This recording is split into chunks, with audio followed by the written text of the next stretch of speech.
नमस्कार मित्रों, मैं डॉक्टर ज्ञानेंद्र झा आप सभी का स्वागत करता हूं मनोचिकित्सा क्लिनिक जबलपुर में।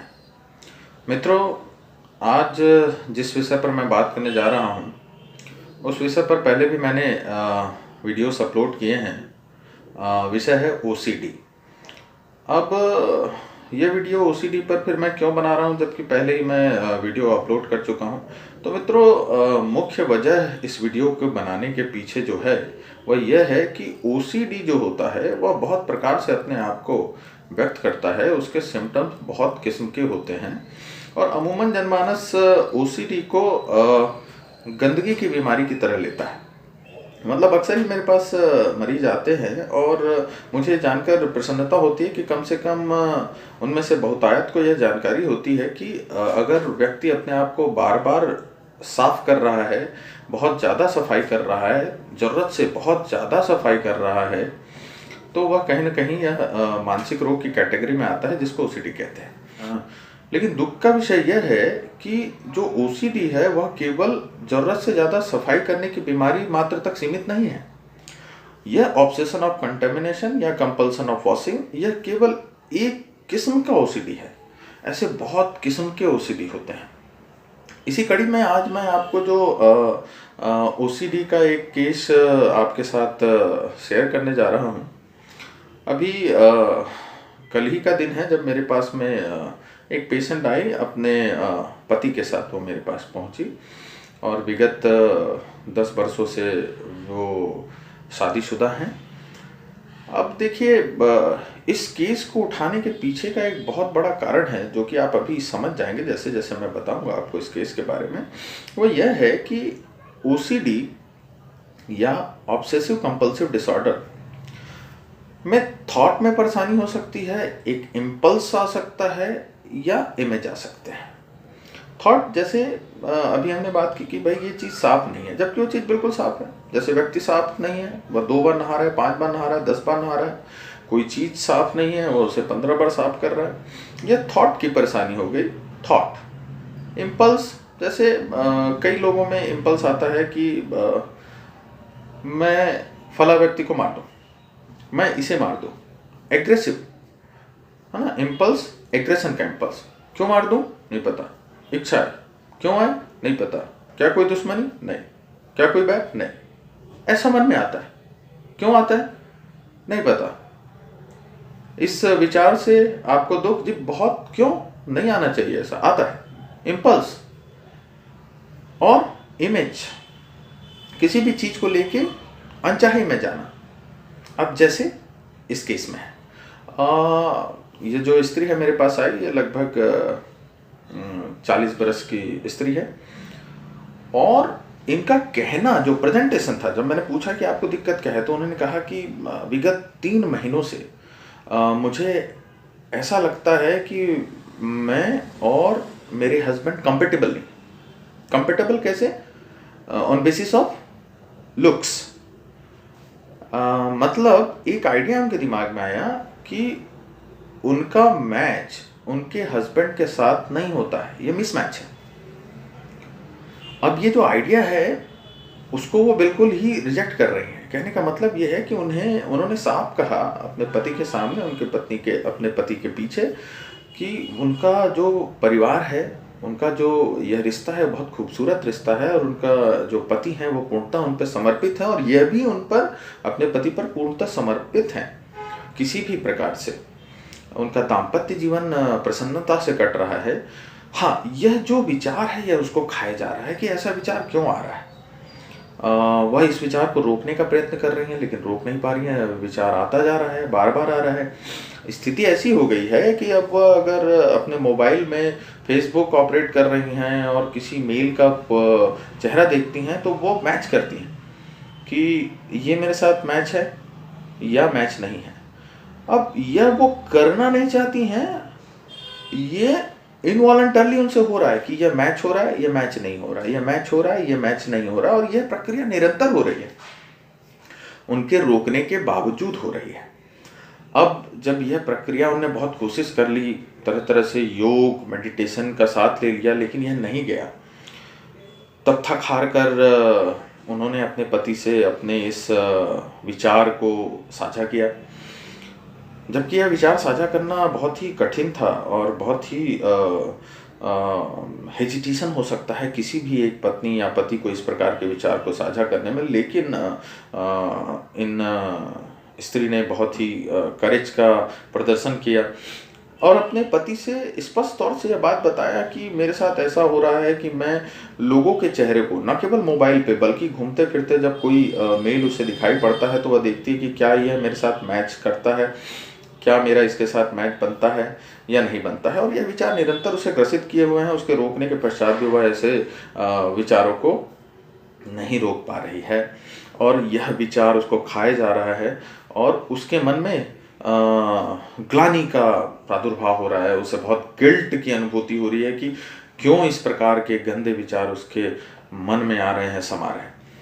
अब जब मैंने उस स्त्री से इंटरव्यू किया तो मैंने देखा कि वह मुझे जो टोटल ड्यूरेशन ऑफ इलनेस बता रही थी वो 3 महीने का बता रही थी। मैंने पिछले दिनों के बारे में उनसे पूछा और जब बारीक से मैंने पूछा तो उन्होंने कहा कि एग्जैक्टली इस प्रकार के विचार तो नहीं, लेकिन अन्य कई विचार मेरे मस्तिष्क में आते रहे हैं पहले भी। और जैसे कि 6 साल पहले मुझे भगवान का जब मैं पिक्चर देखती थी तो गंदे विचार आते थे।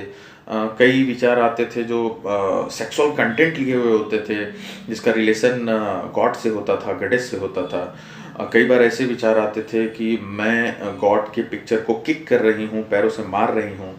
और इन विचारों को वो बिल्कुल नहीं चाहती, क्योंकि वो एक ऐसी स्त्री है जो कि आध्यात्मिक है, पूजा पाठ निरंतर करती है। और ऐसे लोगों को अगर ऐसे विचार आए तो उनका जीवन बिल्कुल जहन्नुम की तरह हो जाता है, जो कि उनका भी हुआ। और इस प्रकार के विचार आते रहे। फॉर्चुनेटली जैसे भी हो उनने इन विचारों को काबू करने की कोशिश की और वो काफ़ी हद तक कामयाब रही। लेकिन फिर कुछ समय व्यतीत होने के पश्चात दोबारा इस प्रकार के विचार आने लगे। कुछ दिन बाद बीतने पर उन्हें डाउट्स आने लगे, चेकिंग बिहेवियर बढ़ने लग गया, वो बार बार ताले चेक करने लगी। किसी भी काम को करने के पश्चात वो देखने लगी कि क्या ये सही से हो गया है या नहीं हो गया है।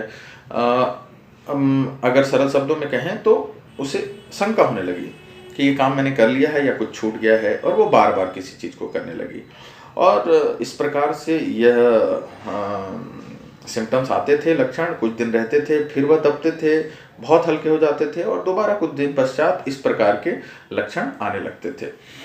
अब विगत 3 महीने से जो प्रॉब्लम आई वो मैच की प्रॉब्लम आई, जो मैंने आपको कहा कि अब वो अननोविंगली लोगों से मैच करती हैं कि क्या यह इनके साथ मेरा मैच बन रहा है या नहीं बन रहा है।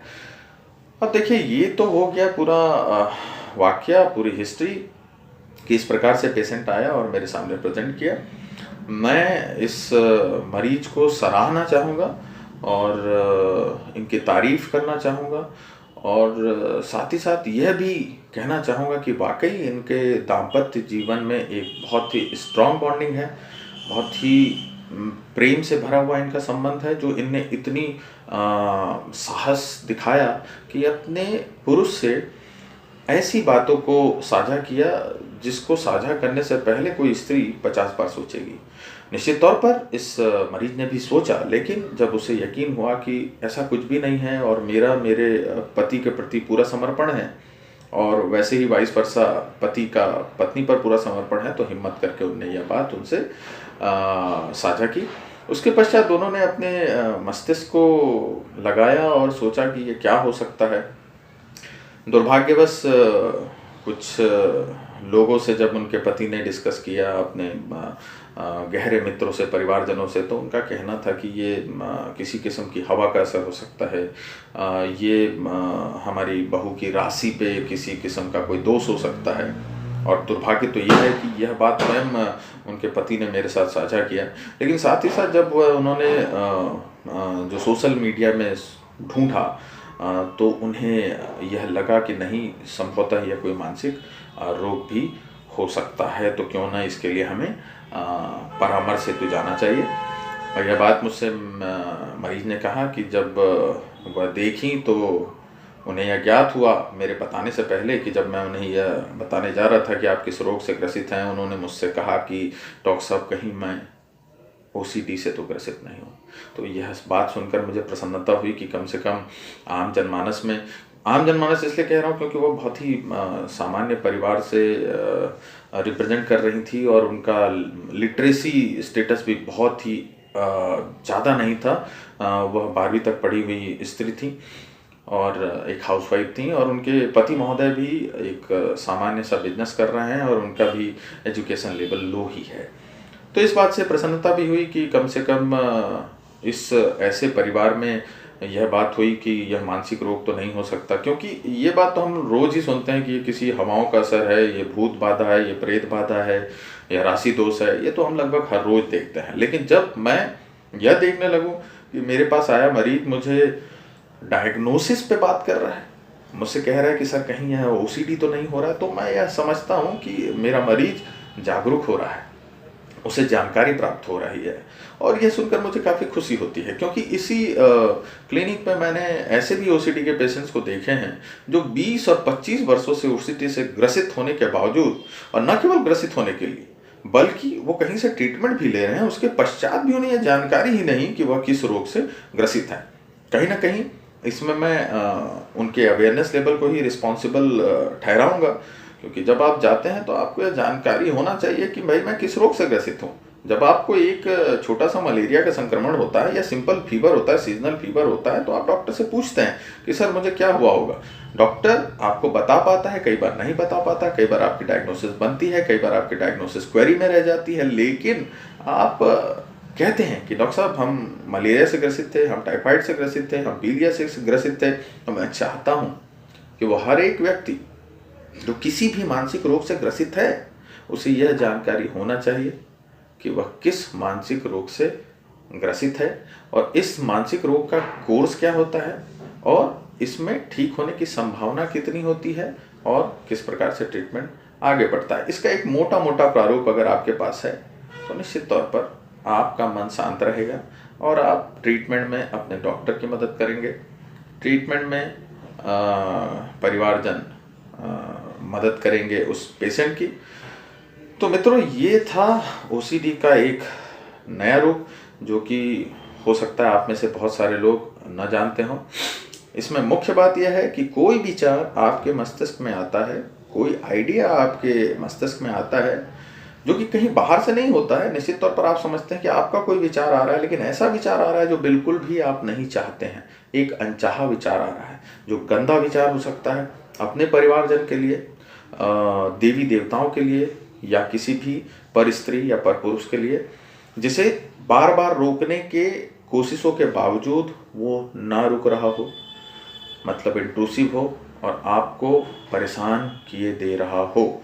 आपका लगभग पूरा दिन कई घंटे इसी विचार में जाते हों, जिसके कारण आपकी कार्य क्षमता प्रभावित हो रही हो और गिर रही हो।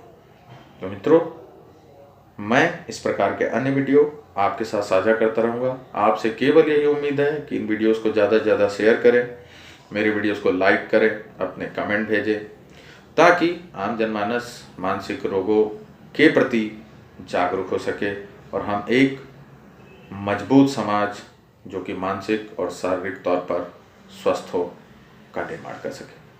This is doctor Gyanendra Jha signing.